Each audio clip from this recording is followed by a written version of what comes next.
Sesaat lagi Anda akan memasuki waktu peribadatan.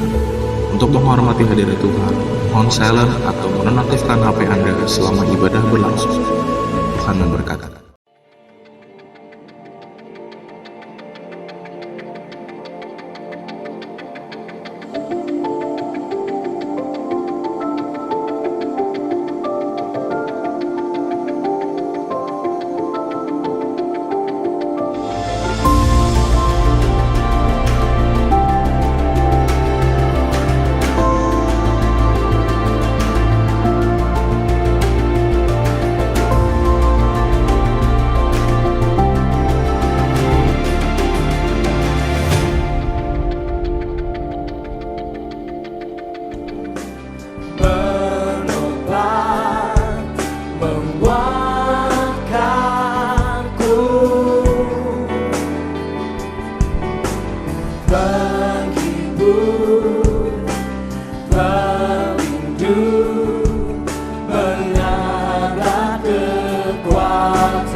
Bapakku datang dan berserah, ku nyatakan Kau yang berkuasa dalam gelap. Kau setia, Kau cahaya hidupku.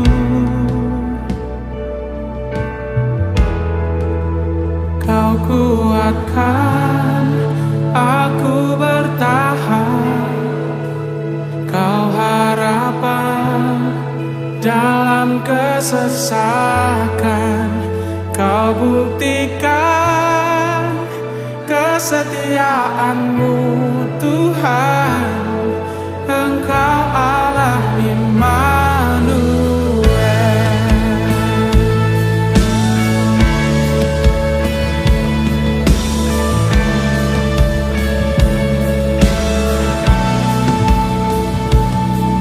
Bapakku datang untuk menyembah, ku nyatakan Kau yang bertata dalam lemah. Kau sempurnakan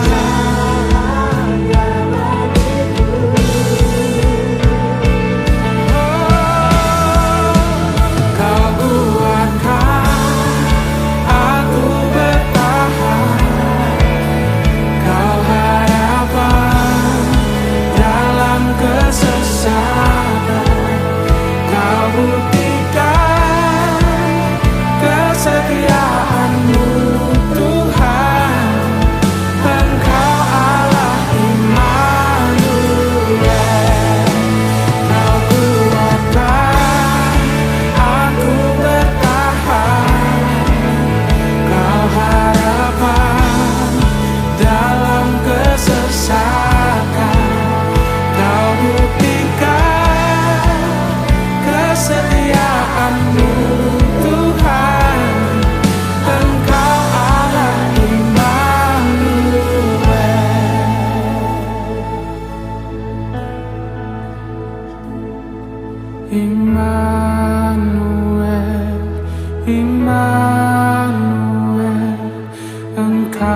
Salam Bapak Ibu Saudara yang diberkati Tuhan. Kita kembali berjumpa di dalam hari yang spesial ini, di mana kita berjumpa pada hari Natal 25 Desember tahun 2020. Sekalipun masih dalam suasana pandemi COVID Corona 19, namun kita percaya bahwa kebaikan dan kemurahan Tuhan tidak pernah berlalu dari hidup kita sebagai orang-orang percaya.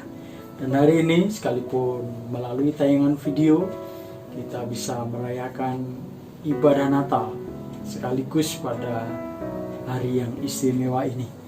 Oleh sebab itu firman Tuhan hari ini diberikan tema tentang Immanuel, yang kita tahu semuanya memiliki arti Allah beserta kita. Kita baca Alkitab kita di dalam Injil Matius pasal yang pertama ayat yang ke-23. Matius 1 ayat 23 dikatakan demikian.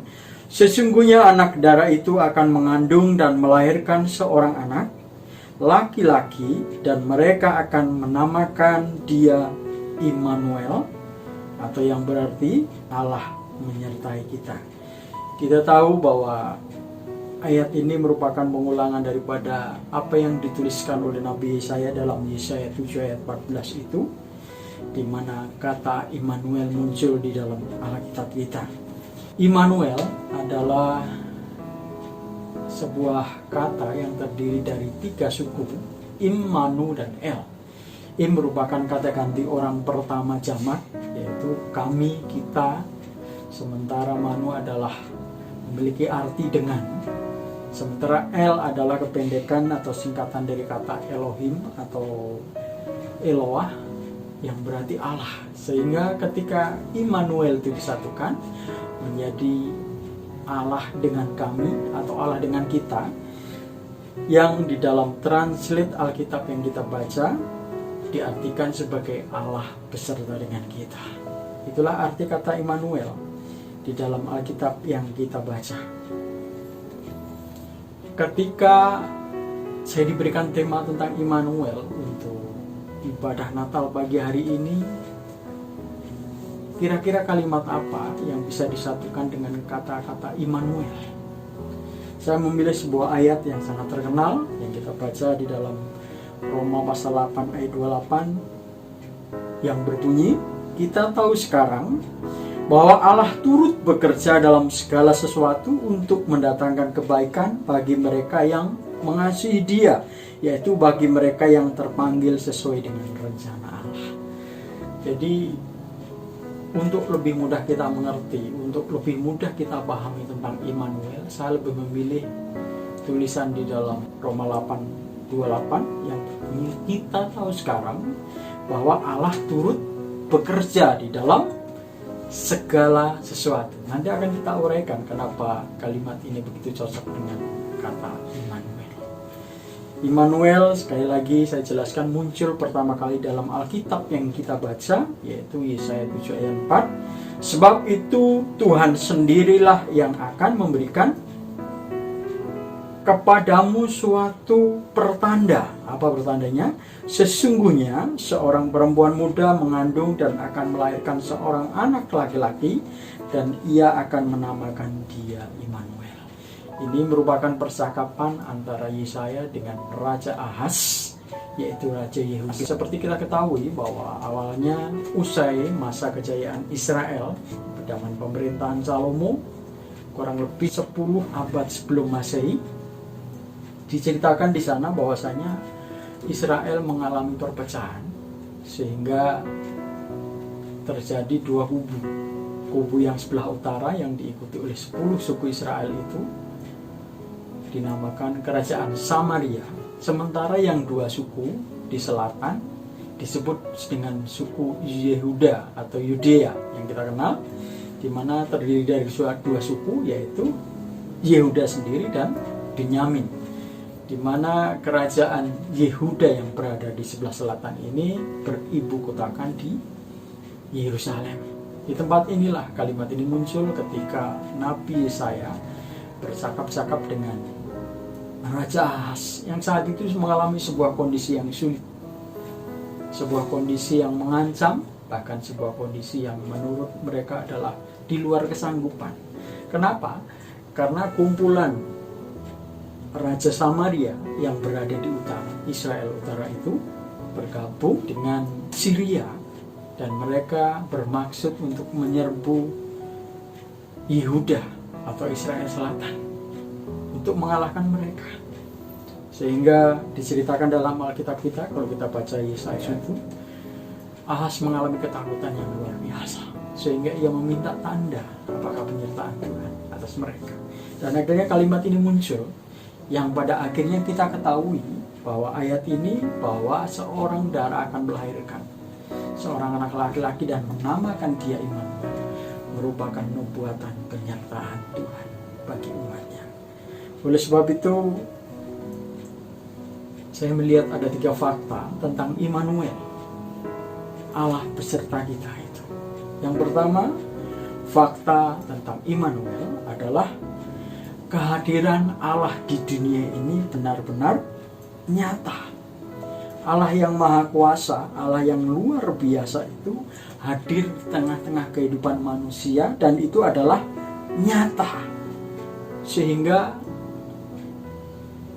manusia yang mengalami kesulitan atau berbagai masalah apapun bisa merasakan bagaimana Tuhan Allah itu hadir untuk membela, untuk menemani, untuk menolong, bahkan memberikan mujizat bagi manusia. Sehingga kehadiran Allah di dunia ini sungguh-sungguh nyata dan diwujudkan melalui kelahiran Kristus di tengah-tengah dunia.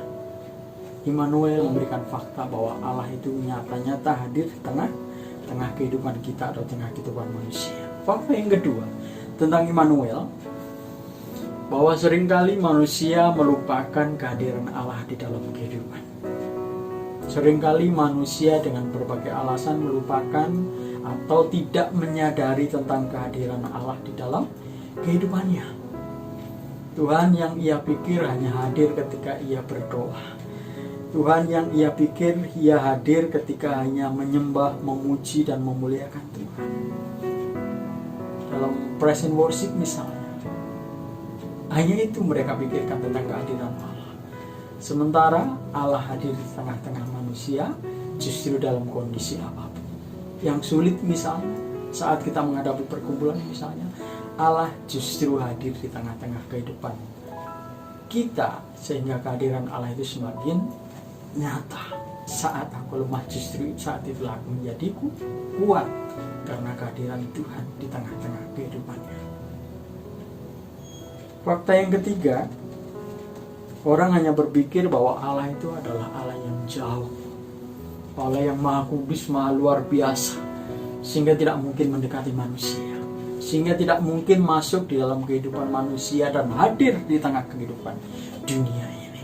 Allah yang transenden, gak mungkin menjadi Allah yang imanen yang begitu dekat tengah-tengah kehidupan kita. Faktanya di dalam ayat yang akan kita baca, Yesaya 57 ayat 13 menyatakan, justru Allah yang maha besar bertata di kerajaannya yang maha tinggi itu juga hadir tengah-tengah kehidupan kita. Yesaya pasal 57 ayat 15 dikatakan di sana, aku bersemayam di tempat tinggi, di tempat kudus. Allah yang transenden. Aku bersemayam di tempat yang tinggi dan di tempat kudus, tetapi juga bersama-sama orang yang remuk dan rendah hati. Allah mengatakan bahwa aku bertata di tempat yang tinggi dan kudus, tetapi aku juga bersama-sama orang yang remuk dan rendah hati. Untuk apa? Untuk menghidupkan semangat orang-orang yang rendah hati dan untuk menghidupkan hati orang-orang yang remuk. Demikian kata Yesaya pasal 57 ayat 15. Bahwa Tuhan yang bersemayam di tempat yang tinggi, Tuhan yang bersemayam di tempat yang kudus itu juga bersama-sama dengan orang yang remuk dan rendah hati. Untuk apa? Tujuannya untuk menghidupkan semangat orang-orang yang rendah hati dan untuk menghidupkan hati orang-orang yang remuk. Itu membuktikan bahwa Tuhan tidak hanya transenden, tapi Tuhan Allah kita juga Allah yang imanen, Allah yang dekat.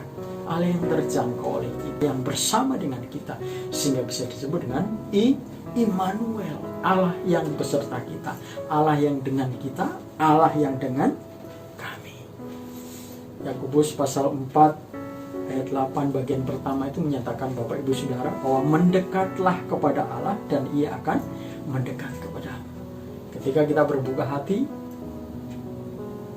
kita akan mengingat Tuhan karena iman dan percaya kita, dan kita mendekat kepada Tuhan. Firman Tuhan katakan, mendekatlah kepada Allah dan Ia akan mendekat kepadamu.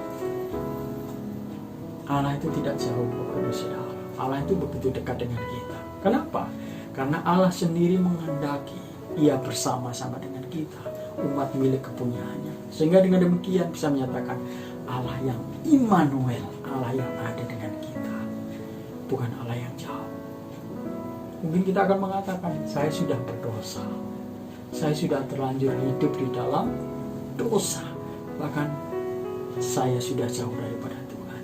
Tetapi ingat, Natal yang luar biasa ini mengingatkan Bapak Ibu Saudara bahwa makna Natal yang kita alami, kehadiran Kristus di dunia, membuktikan bahwa Tuhan Allah ingin mendekat kepada Bapak Ibu Saudara. Oleh sebab itu jangan pernah mengatakan Tuhan Allah adanya jauh di sana. Ingat, hari ini diperingati sebagai hari Natal, bahwa Tuhan Allah itu dekat dengan kita. Untuk apa? Tadi dikatakan di Yesaya 57 ayat 15, untuk menghidupkan semangat orang-orang yang rendah hati, untuk menghidupkan hati orang-orang yang remuk. Ketika kita mengalami remuk hati dan kita memiliki kerendahan hati di hadapan Tuhan, Tuhan ada di tengah-tengah kehidupan Bapak Ibu Saudara. Kita merasa nggak mampu, kita merasa angkat tangan di hadapan Tuhan dengan berbagai masalah dan pergumulan yang kita hadapi. Ingat, Tuhan akan hadir di tengah-tengah Bapak Ibu Saudara dan saya. Lalu selanjutnya yang menjadi inti daripada firman Tuhan hari ini, saya mau menyatakan kepada Bapak Ibu Saudara, apakah makna Natal di tengah kehidupan kita saat ini. Saya mencatat ada beberapa hal tentang makna Natal bagi kita semua saat ini. Yang pertama, makna Natal adalah kesadaran akan kehadiran Allah yang membuat kita berani dan memiliki jaminan untuk menghadapi situasi apapun dalam hidup ini, termasuk situasi pandemi Corona COVID-19 yang saat ini sedang menjalar secara global di seluruh belahan dunia.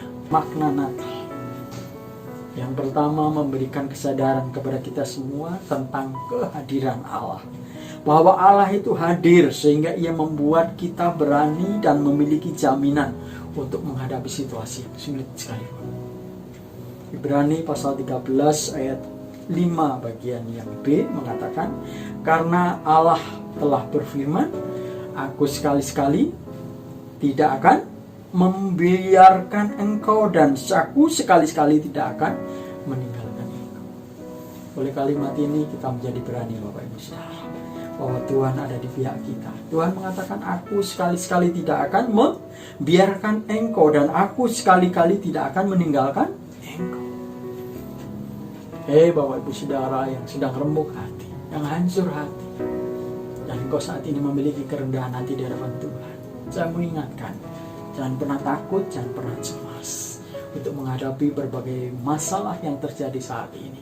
Karena apa? Tuhan tidak melakukan pembiaran terhadap apa yang kita hadapi saat ini. Dikatakan, aku sekali-sekali tidak akan membiarkan engkau dan aku sekali-sekali tidak akan meninggalkan engkau. Bukti penyertaan Tuhan, Immanuel, Allah yang beserta kita itu terjadi. Yohanes 14 ayat 18 dikatakan di sana, menguatkan kita hari ini bahwa aku tidak akan meninggalkan kamu sebagai yatim piatu. Aku datang kembali kepadamu. Janji Yesus Kristus kepada seluruh orang percaya. Janji Tuhan kepada setiap murid-muridnya, bahwa aku tidak akan meninggalkan kamu sebagai yatim piatu. Aku datang kembali kepadamu. Immanuel, Allah beserta kita. Dengan janji Tuhan yang tadi dikatakan, aku tidak akan membiarkan Aku tidak akan meninggalkan, dan aku akan datang kembali. Aku tidak membiarkan kamu, tidak meninggalkan kamu seperti yatim piatu. Dan tadi Ibrani mengatakan bahwa aku sekali-kali tidak akan membiarkan engkau, dan sekali-sekali tidak akan meninggalkan engkau. Itu yang memberi kekuatan kepada setiap kita, Bapak Ibu Saudara, bahwa ada Allah yang membela kita, bahwa ada Allah yang menopang kita, bahwa ada Allah yang menolong kita, ada Allah yang memberikan penyertaan kepada kita, sehingga kita tidak merasa sendiri seperti yatim piatu dalam menghadapi berbagai pergumulan yang ada. Tetapi ada Tuhan di pihak kita. Bapak Saudara yang diberkati Tuhan, Immanuel memberikan pengharapan kepada kita dalam menghadapi berbagai situasi sulit apapun, sehingga kita tetap kuat di dalam Tuhan. Yang kedua, tentang makna Immanuel. Saya mencatat bahwa kesadaran kita akan kehadiran Allah di tengah-tengah hidup kita membuat kita tidak perlu khawatir akan tantangan yang kita hadapi. Kalau tadi yang pertama, kita tidak perlu takut untuk menghadapi pergumulan yang ada. Hari ini mengatakan kesadaran kita akan kehadiran Allah di tengah-tengah dunia membuat kita tidak khawatir untuk menghadapi tantangan yang akan kita hadapi. Yohanes 14 ayat yang pertama mengatakan, janganlah gelisah hatimu, percayalah kepada Allah, percayalah juga kepadaku. Janganlah gelisah hatimu, percayalah kepada Allah, percayalah juga kepadaku. Hal ini disampaikan oleh Tuhan Yesus di masa-masa akhir pelayanannya sebelum ia disalibkan. Hal ini memang dalam konteks berbicaranya, ia sedang berbicara percaya kepadaku sebagai sebuah kesatuan antara Bapa dan Dia. Tetapi hari ini juga bisa kita artikan bahwa kehadiran Tuhan di tengah-tengah dunia ini membuat kita semakin percaya diri, sehingga tidak khawatir. Tuhan katakan percayalah kepada Allah, percayalah juga kepadaku. Hal ini akan membuat kita tidak khawatir untuk menghadapi berbagai masalah. Bagaimana tahun 2021, bagaimana minggu depan, bagaimana esok hari dan segala macam. Memang masalah, tantangan dan pergumulan harus kita hadapi, Bapak Ibu Saudara. Namun demikian, ketika kita menyadari ada kehadiran Allah di tengah-tengah kehidupan kita, tadi yang pertama kita tidak menjadi takut, yang kedua kita tidak menjadi khawatir dalam menghadapi berbagai masalah yang ada. Yohanes 14 ayat 16, Tuhan Yesus menegaskan lagi kepada murid-muridnya, dikatakan, aku akan minta kepada Bapa dan ia akan memberikan kepadamu seorang penolong yang lain supaya ia menyertai kamu selama-lamanya. Ada penolong yang lain yang Bapa akan kirimkan kepada kita. Oleh permintaan Tuhan tadi dikatakan di Yesus, aku akan minta kepada Bapa dan ia akan memberikan kepadamu seorang penolong yang lain supaya apa? Ia penolong itu menyertai kita selama-lamanya. Siapa dia? Tentu adalah pribadi Roh Kudus yang akan memberikan penyertaan kepada setiap kita, sehingga pada akhirnya kita tidak merasa khawatir, tidak merasa cemas, tidak merasa bimbang, tidak merasa takut. Karena ada pribadi Allah yang menyertai kita melalui Roh Kudus. Roma 8 ayat 26 bagian A dikatakan, demikian juga Roh membantu kita dalam kelemahan kita. Memang konteks ayat ini berbicara tentang bagaimana kita berdoa kepada Tuhan. Dikatakan di sana, Roh itu yang akan membantu berdoa, berkata-kata kepada Tuhan. Tetapi dalam hal bahasa ini bisa kita artikan, demikian juga Roh membantu kita dalam kelemahan kita. Pribadi Roh Kudus yang dijanjikan oleh Tuhan Yesus, yang akan dia minta kepada Bapa tadi, ia yang memberikan penyertaan kepada kita untuk selama-lamanya, membantu kita. Makanya ia disebut sebagai penolong yang lain. Oleh sebab itu, hari ini sekali lagi kita diingatkan, jangan pernah cemas. Kita menghadapi masa sulit, bukan kita sendiri, tapi hampir semua orang mengalami masa sulit. Bahkan kehidupan global saat ini terjadi. masa-masa sulit itu. Belum tuntas COVID-19, belum tertangani dengan semaksimal mungkin, tetapi sudah kita dengar ada jenis virus corona baru yang sedang berkembang di Eropa sana.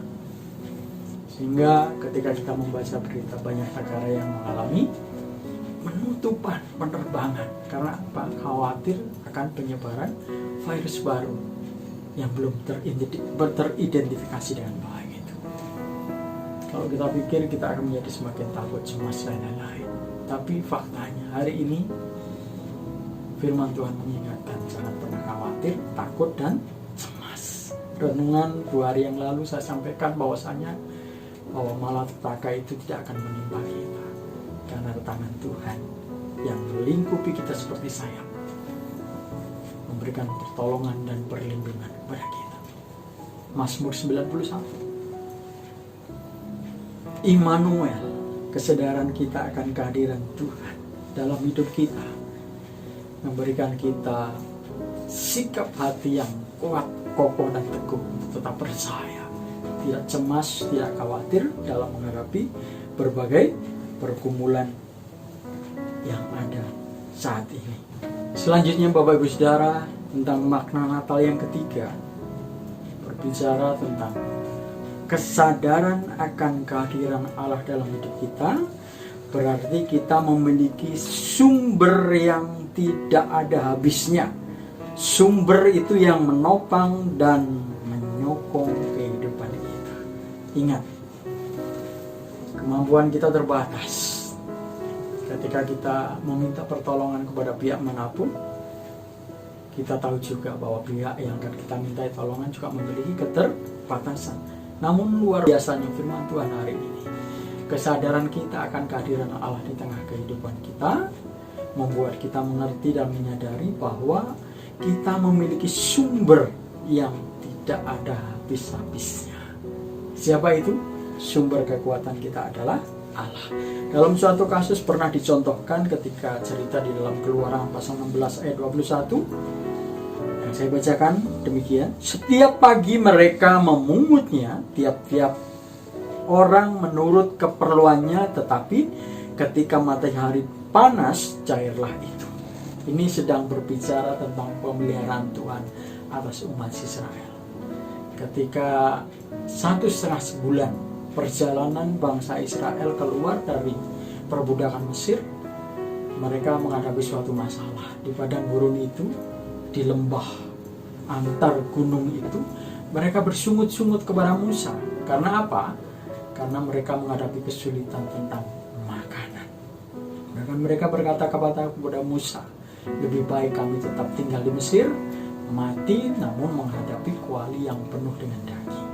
Artinya, kalaulah kami mati di Mesir, di sana banyak makanan. Sementara di tengah padang gurun itu, mereka tidak menemukan makanan. Oleh sebab itu mereka bersungut-sungut.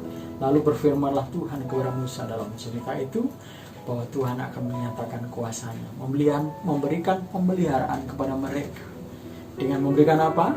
Setiap pagi mereka diberikan mana atau roti itu, sementara ketika petang dihadirkan daging dalam bentuk burung puyuh. Sehingga ditulis dalam Keluaran 16 ayat 21, setiap pagi, garis bawahi kalimat setiap pagi. Setiap pagi mereka memungutnya, tiap-tiap orang menurut keperluannya. Janji pemeliharaan Tuhan iya dan amin. Dikatakan setiap pagi. Sumber daya yang Tuhan berikan tidak pernah habisnya. Berbicara setiap pagi, berbicara setiap hari. Ketika kita membuka mata, bangun pagi, kita melihat hari yang baru, kita melihat matahari, bisa bernapas dengan lega. Itulah setiap pagi ketika kita bangun tidur, Bapak Ibu Saudara. Dan kita dihadapkan kepada berkat yang tiada habis. Setiap pagi mereka memungutnya, tiap-tiap orang menurut keperluannya. Jangan coba-coba mengambil di luar keperluanmu. Karena ketika kita rakus, kita serakah, kita tamak, kita mengambil berlebih, maka apa yang kita ambil dari kelebihannya itu tidak bisa digunakan. Basi, cair. Tuhan memberikan berkat kita sepenuhnya secara cukup, Bapak Ibu Saudara. Artinya apa yang kita butuhkan cukup. Jangan mencoba, tamak, rakus, atau kita mau berlebih dari semuanya itu. Tuhan berikan secara cukup. Kapan diberikannya? Setiap pagi. Artinya berbicara setiap hari. Sehingga sumber daya kita yang daripada Tuhan tidak pernah habis-habisnya. Karena Tuhan adalah pemilik seluruh bumi dan ciptaannya.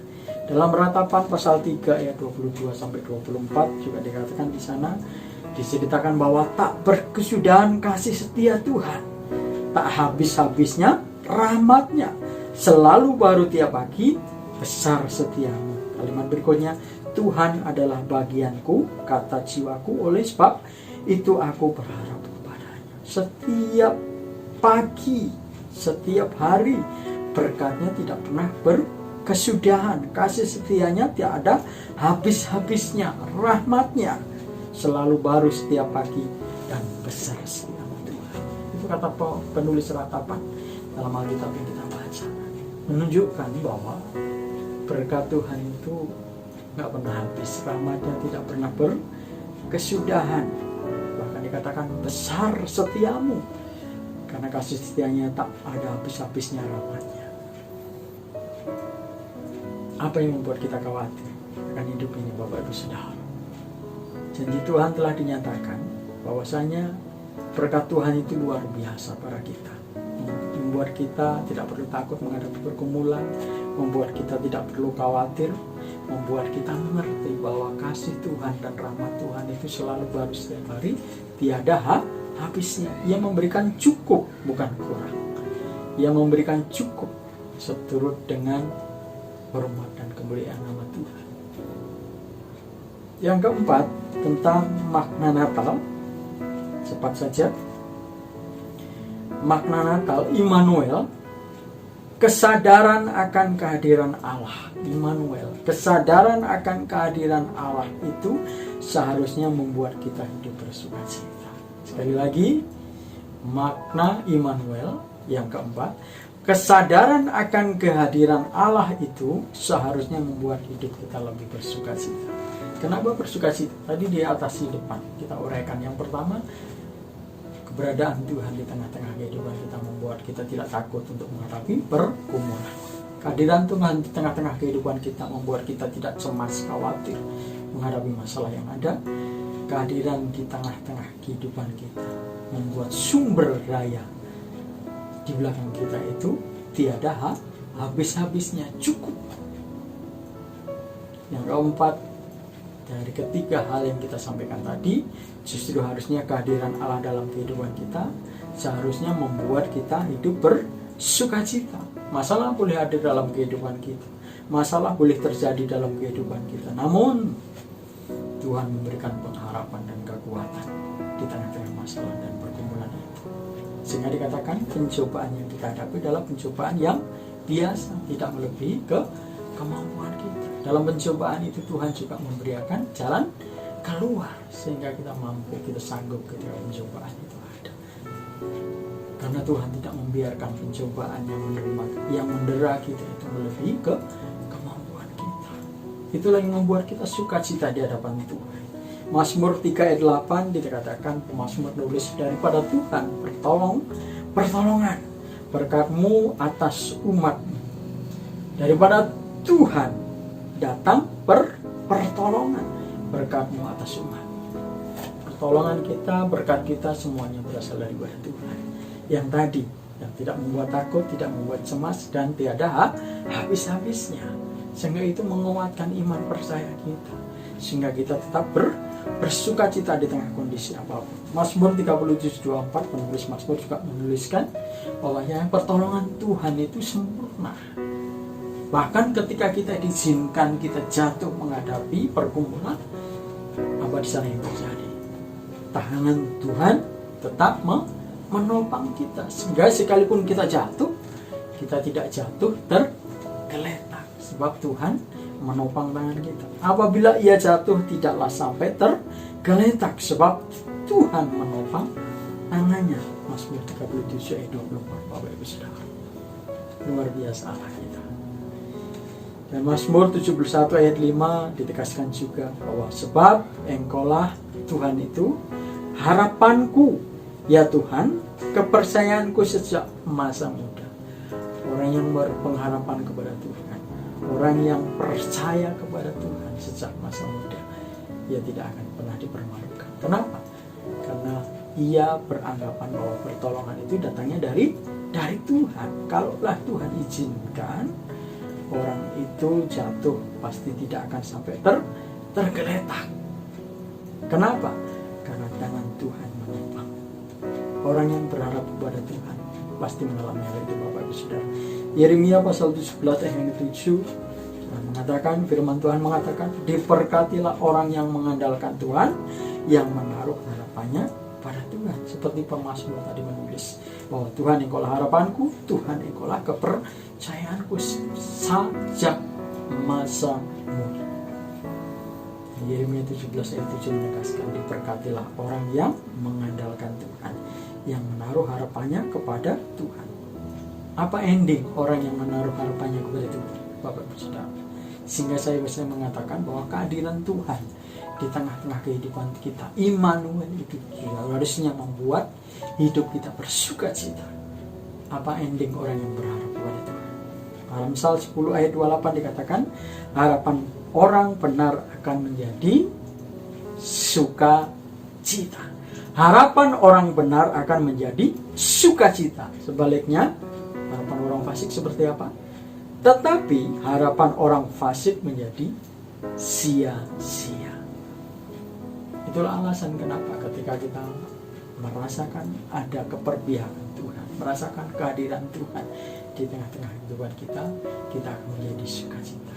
Karena harapan orang benar akan menjadi sukacita. Orang benar itu berharapnya seperti apa? Yang menaruh harapannya kepada Tuhan. Tadi dikatakan oleh penulis Mazmur bahwa engkaulah harapanku, ya Tuhan, kepercayaanku sejak masa muda. Mazmur 71 ayat 5. Dan dikatakan bahwa ketika sekalipun jatuh orang yang berada pada Tuhan, ia tidak akan tergeletak sebab Tuhan menopang tangan orang itu. Mazmur 3 ayat 8 mengatakan bahwa dari Tuhan datang pertolongan. Berkat-Mu, apa dikatakan di sana? Atas umat-Mu. Orang yang berharap penuh kepada Tuhan, orang yang percaya kepada Tuhan, hidupnya akan memiliki ending sukacita. Karena Alkitab kita sudah mencatat bahwa harapan orang benar akan menjadi sukacita.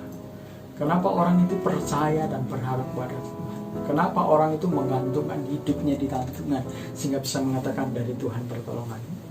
Karena orang-orang yang seperti orang-orang yang mengerti dan menyadari bahwa rancangan yang daripada Tuhan adalah rancangan yang sempurna. Ketika kita ikut bagian daripada rancangan Tuhan, kita akan menyatakan bahwa rancangan Tuhan adalah yang sempurna. Karena apa? Ujungnya menuju kepada damai sejahtera.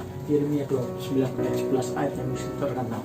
Jadi penutup buat Bapak Ibu Saudara. Sebab aku ini mengetahui rancangan-rancangan apa yang ada padaku mengenai kamu, demikianlah firman Tuhan, yaitu rancangan damai sejahtera dan bukan rancangan kecelakaan, untuk memberikan kepadamu hari depan yang penuh pengharapan. Itulah makna Immanuel di tengah-tengah kehidupan kita. Yang saya catat ada 4 perkara. Pertama, kesadaran kita akan kehadiran Tuhan membuat kita tidak takut menghadapi pergumulan atau situasi apapun. Yang kedua, kesadaran kita tentang Immanuel atau kehadiran Allah dalam kehidupan ini membuat kita tidak cemas, takut, dan gentar menghadapi pergumulan. Yang ketiga, kehadiran Tuhan di tengah-tengah kehidupan kita membuat sumber daya yang ada di belakang kita itu sumber daya yang tidak habis-habisnya, karena berkat semua pertolongan, semua datangnya daripada Tuhan. Dan yang terakhir, kesadaran kita akan Immanuel, kehadiran Allah dalam hidup kita, harusnya membuat kita sukacita. Kenapa? Orang yang mengerti kehadiran Allah dalam kehidupannya, ia mengerti bahwa harapannya, pertolongannya, masa depannya semuanya berasal dari Tuhan. Hidupnya menjadi bagian daripada rancangan Tuhan, yaitu menuju apa tadi? Hari depan Demikianlah firman Tuhan.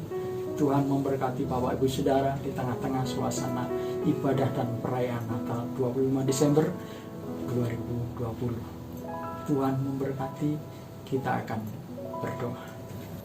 Bapa kami yang ada di kerajaan surga yang mulia, kami mengucap syukur dan terima kasih atas segenap kebaikan dan kemurahan Tuhan pada hari Natal 25 Desember 2020. Kami boleh beribadah dan memperingati Natal sekalipun di tengah-tengah suasana pandemi COVID-19. Namun demikian, hal itu tidak mengurangi sukacita dan damai sejahtera yang kami rasakan ketika kami mengingat betapa luar biasanya kasih Tuhan bagi kami. Hari ini kami peringati sebagai kehadiran Tuhan di tengah-tengah kehidupan dunia yang disebut dengan Immanuel, Allah menyertai kita. Bapa, kami mengucap syukur dan terima kasih untuk firman Tuhan yang begitu sederhana hari ini mengingatkan kepada kami bahwa makna Natal dalam kehidupan kami. Kami menyadari kehadiran Allah di tengah-tengah kehidupan kami. Dengan demikian kami tidak takut untuk menghadapi tantangan ke depan. Berbagai hal sulit sekalipun yang harus kami hadapi karena Tuhan ada di pihak kami. Selanjutnya makna Immanuel, Natal, Tuhan Allah berserta dengan kami, membuat kami tidak cemas, takut, bahkan khawatir akan menghadapi pergumulan itu. Karena kami tahu, kami percaya ketika Tuhan ada di pihak kami, maka segala sesuatunya akan berjalan dengan baik. Karena pertolongan, hikmat, dan kemampuan yang daripada Tuhan. Kami tahu bahwa Allah turut bekerja dalam segala sesuatu untuk mendatangkan kebaikan bagi semua orang yang mengasihi-Mu. Terima kasih Bapa. Makna Immanuel yang ketiga juga membuat kami mengerti bahwa sesungguhnya Allah yang ada di pihak kami adalah sumber daya yang tidak ada habis-habisnya. Sehingga seperti Engkau contohkan bagaimana Engkau memelihara umat-Mu Israel ketika keluar daripada tanah perbudakan di Mesir. Ketika pagi Tuhan cukupkan dengan mana yang daripada surga. Ketika setengah hari Tuhan cukupkan dengan daging bulu yang merupakan bukti pemeliharaan Tuhan dan penyertaan Tuhan. Demikian juga pimpinan dan penyertaan Tuhan bagi mereka dengan terwujud oleh tiang awan dian dan tiang api dalam setiap perjalanan mereka. Terima kasih Tuhan. Dari ketiga hal tersebut, kehadiran Tuhan di tengah-tengah kehidupan kami, Immanuel itu adalah membuat kami sukacita di dalam Tuhan. Karena kami mengerti dan menyadari ada pembelaan dan pertolongan Tuhan di tengah-tengah kehidupan kami, sekalipun kami menghadapi masa yang sulit. Dan kami mengerti ketika kami menggantungkan hidup, masa depan, dan harapan kami kepada Tuhan, maka endingnya harapan orang benar akan menjadi sukacita. Terima kasih Tuhan. Terima kasih kami mengerti, menyadari betapa luar biasa dan luhurnya rancangan Tuhan bagi kami, yaitu rancangan menuju hidup damai sukacita dan sejahtera bersama Tuhan. Terima kasih Bapa. Tuhan berkati seluruh umat-Mu dan pemirsa yang menonton siaran video ini. Biarlah Tuhan memberkati di tengah suasana pandemi ini. Mereka tetap kuat, kokoh iman, percaya mereka di dalam Tuhan, bahwa ada Tuhan di belakang mereka, bahwa ada tangan Tuhan yang menopang dan menolong mereka, bahwa ada Tuhan yang membuat mereka sukacita di dalamnya. Terima kasih Bapa, terima kasih Tuhan. Berkati umat-Mu, hamba-hamba dan pelayan. Dan sebentar ketika kami akan menerima perjamuan roti dan anggur yang adalah peringatan kami bagaimana tubuh dan darah Tuhan terpecah dan tercurah bagi kami. Biarlah kami nikmati semuanya dengan pengucapan syukur serta sifat hormat. Kuduskan, sucikan, tahirkan layakan kami untuk menerima perjamuan ini. Dalam nama Yesus Kristus. Saleh-saleh Kristus, angkat tanganmu, arahkan hati dan rohmu kepada Tuhan. Saya bacakan firman Tuhan buat Bapak Ibu Saudara. Sebab apa yang telah kuteruskan kepadamu telah aku terima dari Tuhan, yaitu bahwa Tuhan Yesus pada malam waktu ia diserahkan, mengambil roti dan sesudah itu ia mengucap syukur atasnya. Ia memecahkannya dan berkata, "Inilah tubuhku yang diserahkan bagi kamu. Perbuatlah ini menjadi peringatan akan aku." Apakah yakin roti yang di tangan kami kita adalah tubuh Kristus yang terpecah bagi kita? Kita makan di dalam nama Tuhan Yesus. Terima kasih Bapa, terima kasih Tuhan Yesus, terima kasih Roh Kudus buat tubuhmu yang tercapai. Selanjutnya kita angkat cawan yang di tangan kanan kita. Demikian juga ia mengambil cawan sesudah makan lalu berkata, cawan ini adalah perjanjian baru yang dimeteraikan oleh darahku. Perbuatlah ini setiap kali kamu meminumnya menjadi peringatan akan aku. Apa kita yakin bahwa cawan yang ada di tangan kita adalah darah Kristus yang tercurah bagi kita? Kita minum di dalam nama Yesus Kristus.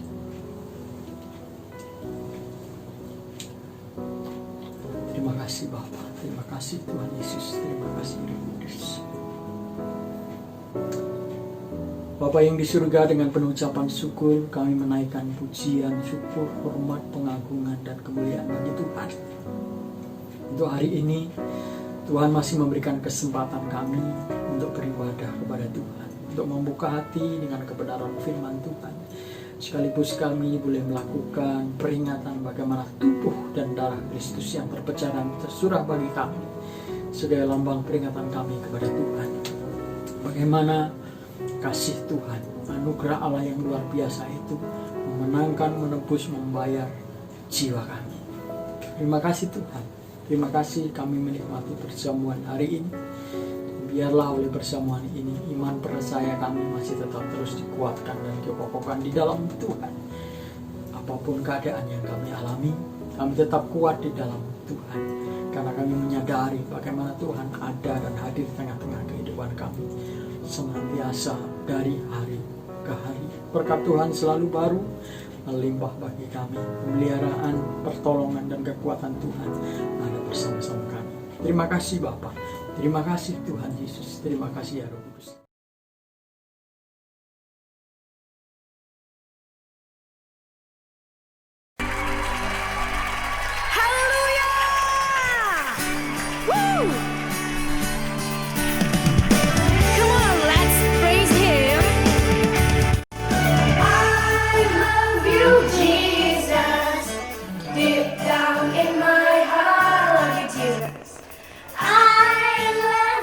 Jesus, deep down in my heart. Come on, sing with me. I love you, Jesus, deep down in my heart. I love you, Jesus, deep down in my heart. Think about it, deep down, down, deep down in my heart. Talk about down, down, deep down in my heart. Let everybody put your hands up and say, I love you, Jesus.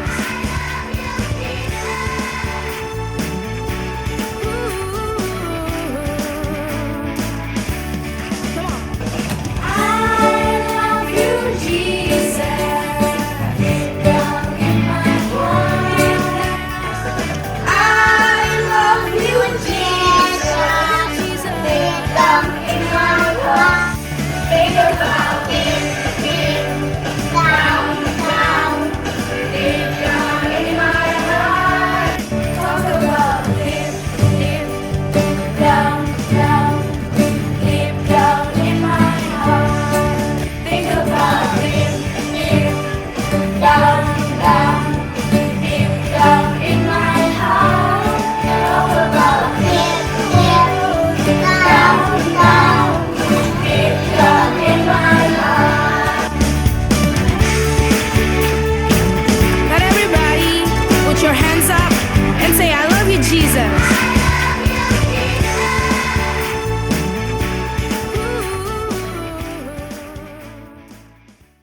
Terima kasih Tuhan Yesus, terima kasih ya Roh Kudus. Saatnya kami bersyafaat untuk hamba-hamba dan umat-Mu dimanapun mereka berada. Terima kasih, biarlah pemeliharaan tangan Tuhan tetap berserta dengan mereka ketika menghadapi masalah dan pergumulan.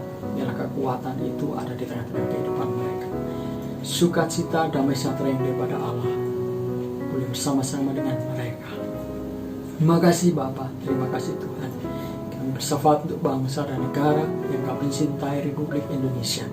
Tuhan memberkati bangsa ini dari ujung timur sampai barat, dari utara sampai selatan, bahkan seluruh wilayah Indonesia tanpa terkecuali, di dalam pimpinan, perlindungan, dan kekuatan yang daripada Tuhan.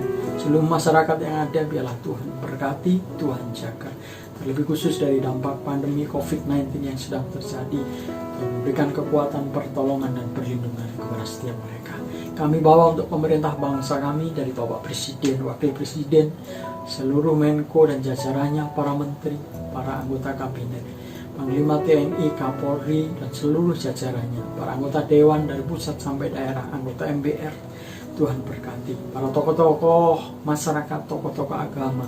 Tuhan berkati bangsa ini Tuhan, pemerintah bangsa ini biarlah Tuhan pimpin, berikan kekuatan, kemampuan, sehingga pada akhirnya boleh menjadi kepanjangan tangan Tuhan untuk mengelola bangsa ini ke arah yang lebih baik. Berarti Pak Presiden kami, Pak Wakil Presiden, para menteri sekali lagi, para gubernur, para wali kota, bupati, camat, lurah, banggar, sampai tingkat RT RW sekalipun.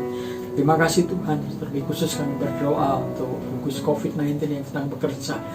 Berkati para medis, baik para dokter, perawat, para tenaga kesehatan, rumah sakit, dan panti-panti penyembuhan. Biarlah menjadi sarana, menjadi kesembuhan mereka. Kami percaya pertolongan Tuhan nyata di tengah-tengah kehidupan mereka, dengan Tuhan membubuhkan mujizat dan pertolongan, sehingga setiap upaya kesembuhan yang mereka kerjakan boleh berhasil dengan baik. Berkati juga umat-umat Tuhan, masyarakat Indonesia yang mengalami kesakitan fisik, Tuhan berkati, sehingga akhirnya mereka boleh meroleh kesembuhan yang daripada Tuhan. Terima kasih di tengah-tengah suasana perayaan ibadah dan perayaan Natal tahun ini, biarlah Tuhan berkati umat-Mu dimanapun mereka berada. Semua ibadah dimanapun yang digelar boleh berjalan dengan baik oleh hikmat, pertolongan, dan kekuatan daripada Tuhan. Dan jadikan Natal tahun ini sebagai kesempatan kami untuk memuji, menyembah, memuliakan Tuhan atas hidup kami. Terima kasih Bapa, terima kasih Tuhan. Sebentar kami akan mengakhiri ibadah kami dan kembali kepada aktivitas kami masing-masing. Biarlah kami menerima berkat yang daripada Tuhan. Saleh-saleh Kristus, angkat tanganmu, arahkan hati dan rohmu kepada Tuhan. Bahwa Bapa yang di surga telah membuka tingkap-tingkap langit untuk memberkati engkau. Terimalah berkat daripada Allah Bapa, cinta kasih dan damai sejahtera di dalam Kristus Yesus, serta persekutuan yang indah bersama Roh Kudus, mulai saat ini sampai Maranatha Tuhan datang kali yang kedua. Di dalam nama Tuhan Yesus Kristus. Amin.